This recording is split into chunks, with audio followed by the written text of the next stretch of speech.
Hi there, my name's Carl. Welcome to Kookaburra Echoes. Now I want to talk to you about controlling your temper before it controls you. If you were to ask me, hey Carl, what's been your biggest hurdle or your biggest handicap in being a husband and a dad? And I would have to say it would be my temper. Okay. So I'm going to share with you what has helped me, and you can decide whether it's applicable to you, I guess. But I'm going to share with you what's helped me. Okay, so I guess to give you an idea on, and none of this is an excuse, by the way, there is no excuse for having a bad temper or a lack of control over it. So definitely not making an excuse for you, but some of it paints a picture as to why it may have been an issue for me personally, where in someone else's upbringing or life may not have impacted them at all. So, for me personally, I was raised very poor and lonely and dysfunctional. So, I guess, and this is why I need to give you a background, because just saying those things doesn't really paint the picture. But I was, so literally I wasn't wanted by my mother and father. And I was raised by my mother's parents and my grandparents, who were elderly, frail, sick, poor. And that's the lonely side of things. My loneliness stemmed from the fact that because they were that way, as a young child, boy, that would want or need to have those levels of physical interaction and guidance and play and help just wasn't there. I was left to my own devices far too often, looking back. And and the dysfunctional part, well, I've just explained that. The family was very dysfunctional. I didn't really have a family other than them. And I only had my granddad as my father figure until I was 12, and then my nana passed away when I was 17. And but she was sick for most of that. In fact, she got really ill once granddad passed away. But those few things, I just wanted to bring that up. It's not a woe is me scenario at all, and so I don't bring it up for that. It's just to paint a picture as to what my mindset must have been like as a kid that then leads into that. So I didn't initially, as a young child, with my friends became my family. So I was the only kid in the street, and we had a street full of kids my age that was with their grandparents. Everyone else had their mother and father around, and they were living a normal family existence, right? Mum, dad, pets, siblings, and they were all in that boat, and none of them were, well, not poor like us anyway, like not on the verge of poverty poor. They were fine or way better off than us. And not that the money or anything had anything to do with it, but it was being there. I would prefer to be away from my home more often than not. As soon as I was old enough to be allowed to venture to my friends' houses down the road, that became a good thing for me. It taught me what structure it was within a family, what it should look like. You know, I only knew the dysfunctional and lonely side. So this painted a different picture for me. And during my young years, I didn't have any resentment. I didn't even have any comparison issues with friends. But as I got older, I did start having some of those. I started resenting, pretty much once I lost my granddad, that was when I started having to work. I still went to school, but I was working, so I had 2 paper run jobs and a milk run job. And then later on in my teen years, I also had an after school and weekend restocking shelves in a supermarket type job. And so it was because I had to work to have anything in my life, even if it was just like decent clothes, new shoes or something like that. That came from me doing that myself. And that's when the resentment started to creep in, because my friends, and we're still kids at 12, and they didn't have to do anything like that. If they were working, they were doing it by choice, and it was 100%, their money, pocket money. But everything else was still provided for them. So that's when resentment started creeping in a little bit. And I want to say that one area where bad temper can come about from isn't directly related to, but it can have an element associated with comparisons. So when you keep comparing yourself to others, what it can lead to is you not being content or feeling happy with or even proud of the accomplishments you've made, because you're not as successful as Joe might be, for example. Like, yeah, don't compare yourself to others. And so I had that resentment for a while. I don't do it anymore. All right. And sometimes your comparisons are not with an individual. You're comparing them maybe with, the system, what we're told, what we're led to believe is the norm from school, from family. And then you're comparing your life to where it is currently with that. And that's not necessarily right.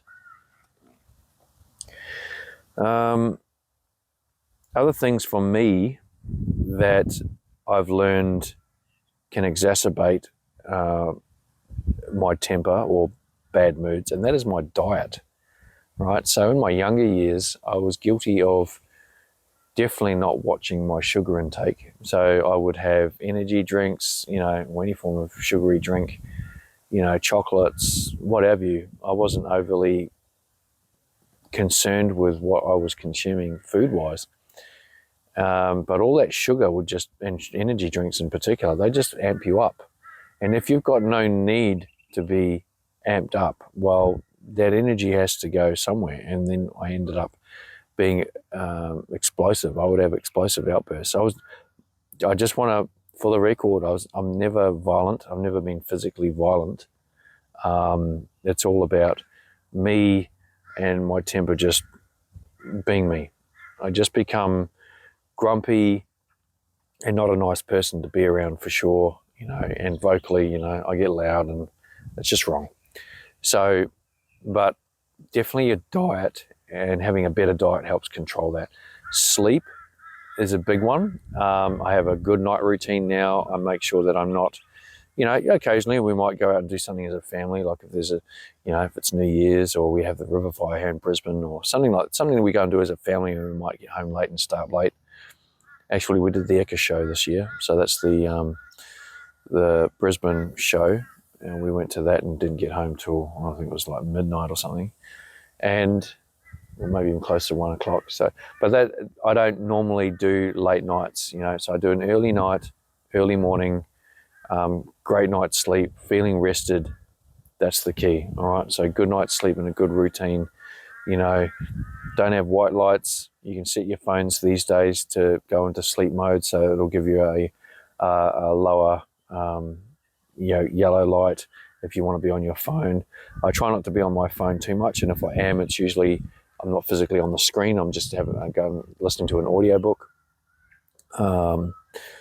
So yeah, I definitely don't do action movies or energy drinks or anything leading up to bed. It's a mellow routine. So that's another thing. Well rested definitely helps you control your emotions and your temper. I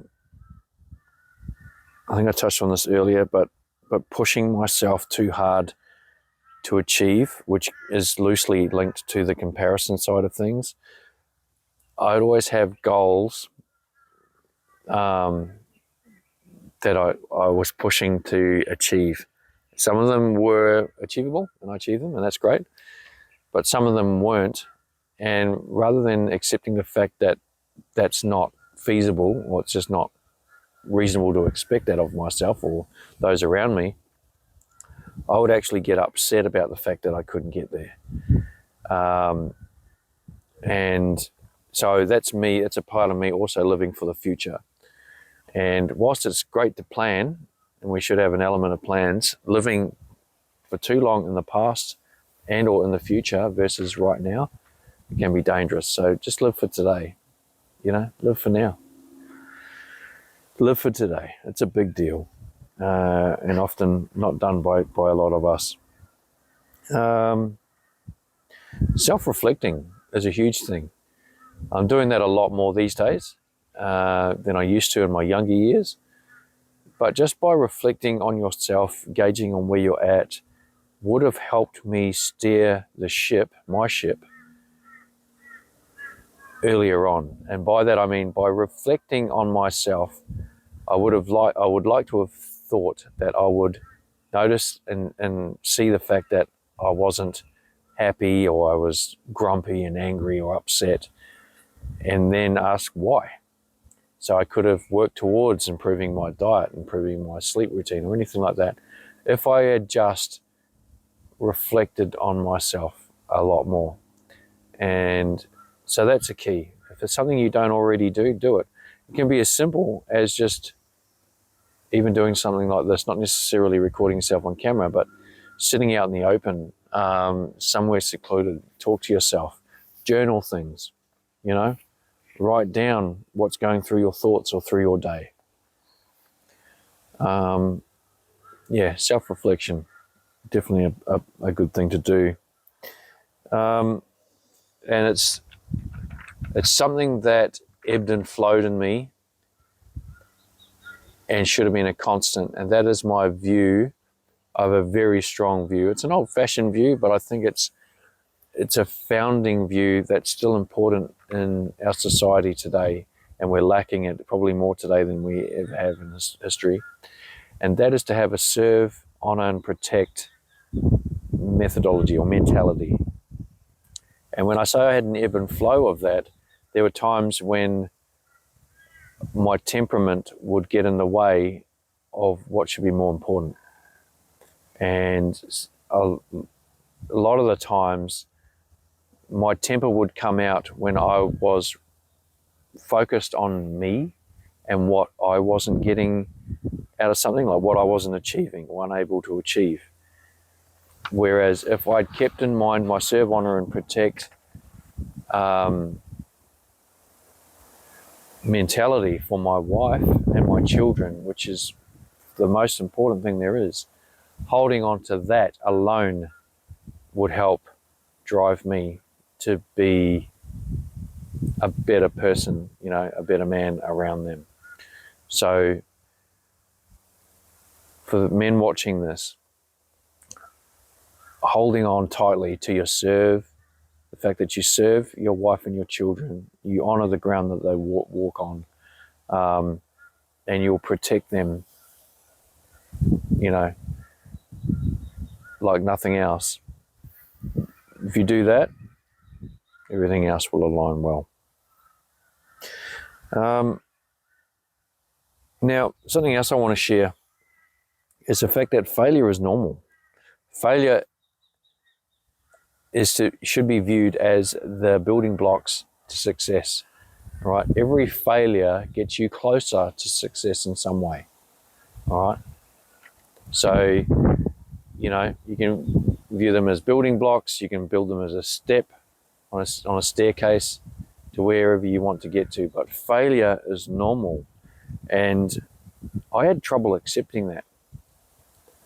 If I failed at something, or I fell short of something, like I had plans to get somewhere and I couldn't achieve that goal for whatever reason, I had huge issues getting past that.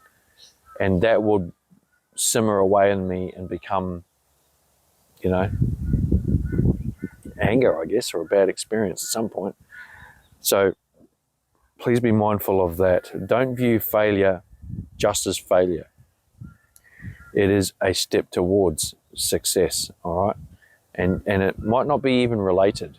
So for me, I could view failure as not being able to attain a certain point in my life or to attain something specific that I really wanted to achieve, right?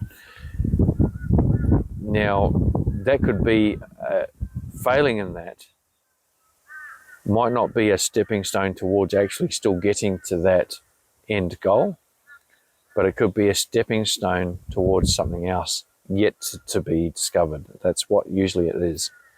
So, and you're better off to have tried than never try, right? So trying and failing, right, is far better than not trying and still failing.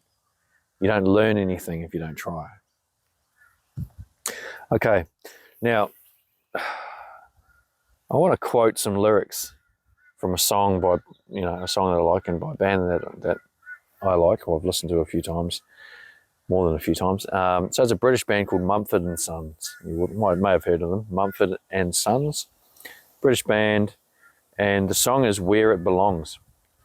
So I just want to read you these lyrics, okay, as a metaphor to hold on to in regards to what we're talking about. And maybe this is a song, or there are other songs that you can go and use to listen to help control your temper before it controls you. So these lyrics go like this. When you speak, do you think you could do it kindly, or does your anger overwhelm? When you're weak, do you ever think of living wildly and let your anger go to hell? Where it belongs, where it belongs. I'm going to read it one more because I really like it. All right. So when you speak, do you think you could do it kindly, or does your anger overwhelm? And when you're weak, do you ever think of living wildly and letting your anger go to hell? Where it belongs, where it belongs.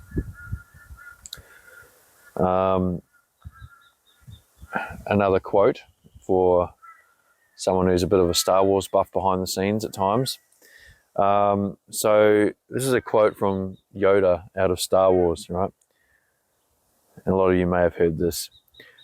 Fear leads to anger. Anger leads to hate. Hate leads to suffering. Fear leads to anger. Anger leads to hate. Hate leads to suffering. It's to show that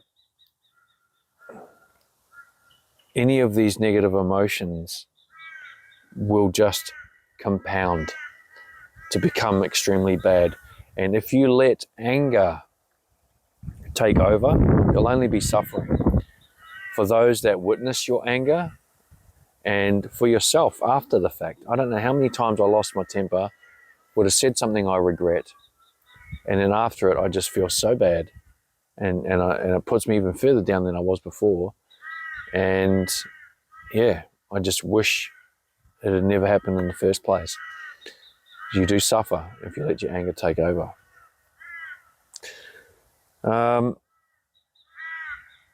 So just remember to serve,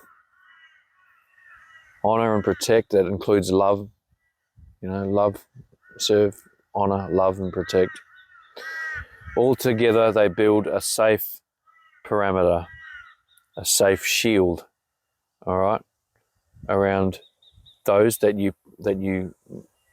fall into that fact, that those that you do serve and honor and protect. But it builds a shield around you too. It stops, those negative emotions such as bad tempers coming in, all right? So if this has rung true to you, and I hope it has, offer me a like and subscribe. It goes a long way to helping my channel out. And hopefully we'll then, the algorithm will view that as, a reason to share it with more people that may also want to hear what I've just had to say to you. And until next time, look after yourself, won't you?